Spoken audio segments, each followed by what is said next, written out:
Sejarah Sumpah Pemuda. Tanggal 28 Oktober adalah hari bersejarah bagi masyarakat Indonesia. Kita memperingatinya sebagai Hari Sumpah Pemuda, hari di mana para pemuda berikrar untuk bersatu dalam satu bangsa, tanah air, dan bangsa yang sama.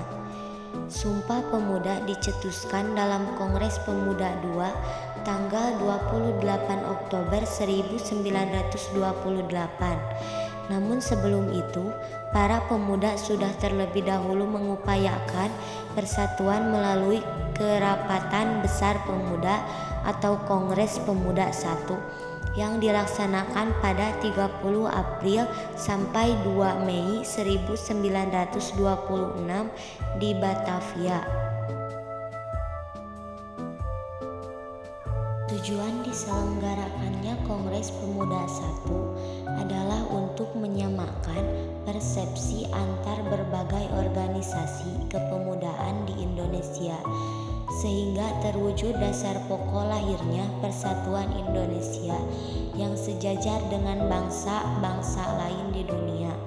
Namun, Kongres Pemuda I tidak membuahkan hasil setelah Ketua Kongres Muhammad Tobroni tidak sepakat dengan Muhammad Yamin terkait penggunaan istilah bahasa Melayu sebagai bahasa persatuan. Menurutnya, kalau tanah air dan bangsa bernama Indonesia, maka bahasa juga harus disebut bahasa Indonesia. Meski demikian, Kongres Pemuda I sudah menunjukkan adanya pemahaman satu nusa, satu bangsa, dan satu bahasa. Setelah Kongres Pemuda I selesai, beberapa pertemuan diadakan untuk membahas lebih lanjut terkait tindak lanjut dari Kongres Pemuda I. Setelah 2 tahun, para pemuda yang dimotori PPPI atau Persatuan Pemuda Pelajar Indonesia mengadakan beberapa rapat yang dihadiri oleh perwakilan dari beberapa organisasi pemuda.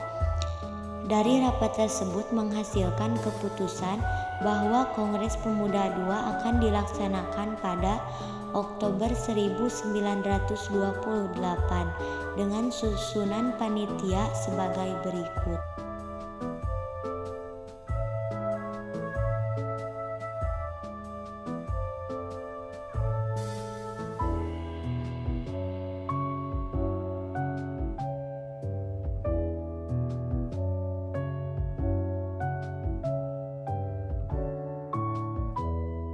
Kongres Pemuda II dilangsungkan selama 2 hari pada tanggal 27 dan 28 Oktober 1928 yang terbagi dalam 3 kali rapat yang masing-masing rapat dilaksanakan di gedung yang berbeda. Rapat pertama dilaksanakan di gedung KJB Sabtu 27 Oktober 1928. Dalam rapat tersebut, Muhammad Yamin menguraikan tentang arti penting persatuan untuk kebangsaan. Menurutnya, terdapat beberapa faktor yang bisa memperkuat persatuan Indonesia, yaitu persamaan kultur, bahasa, dan hukum adat. Rapat kedua terjadi pada Minggu 28 Oktober 1928 di Gedung OS Japa Bioskop, membahas masalah pendidikan. Anak-anak harus dididik untuk memiliki karakter yang baik dan cinta tanah air. Anak-anak juga harus diberikan pelajaran merdeka tanpa melalui perintah ataupun pemaksaan. Harus ada keseimbangan antara pendidikan di sekolah dan di rumah. Rapat ketiga dilaksanakan di gedung IJK pada tanggal 28 Oktober 1928. Pada rapat ketiga dijelaskan pentingnya gerakan kepanduan bagi persatuan bangsa. Kepanduan tidak bisa dipisahkan dari pergerakan nasional.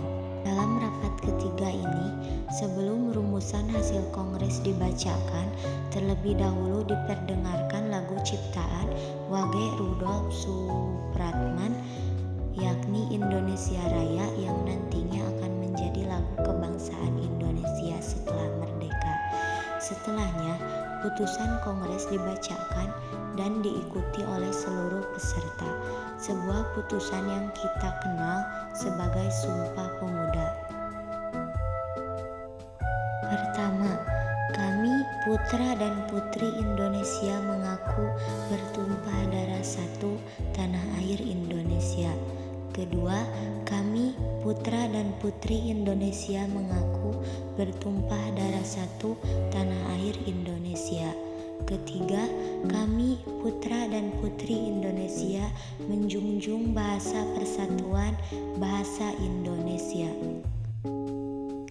Tidak diragukan bahwa peristiwa Sumpah Pemuda memiliki arti penting bagi pergerakan nasional Indonesia ke depannya.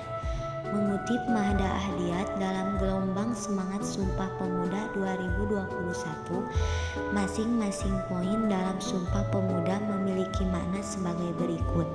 Sumpah Pemuda menyatukan para pemuda dan seluruh rakyat Indonesia untuk membela tumpah darah yang satu, yakni tanah air Indonesia, dari Sabang sampai Merauke.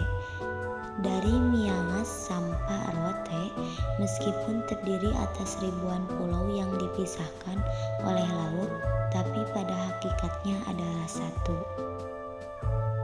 Sumpah Pemuda menyatukan para pemuda dan seluruh rakyat Indonesia untuk menjadi bangsa yang berdaulat dan bersatu, yaitu bangsa Indonesia. Sebagai bangsa yang besar dan majemuk, bangsa Indonesia telah melalui berbagai terpaan zaman melalui persatuan. Sumpah Pemuda menyatukan para pemuda dan seluruh rakyat Indonesia untuk berbahasa satu, yakni bahasa Indonesia. Bahasa Indonesia menjadi bahasa yang mempersatukan suku, ras, dan etnis yang berbeda tanpa menghapuskan bahasa ibu masing-masing. Bahasa Indonesia juga selalu berkembang melalui penyerapan kosakata dari bahasa-bahasa daerah yang memperkaya kosakatanya. Momen peringatan Sumpah Pemuda ini hendaknya dijadikan sebagai inspirasi bagi generasi muda Indonesia untuk bersatu dan memaknai perbedaan sebagai keunikan alih-alih untuk memecah dan menjadi sumber konflik. Dengan persatuan, generasi muda dapat membawa negeri ini ke arah yang lebih baik.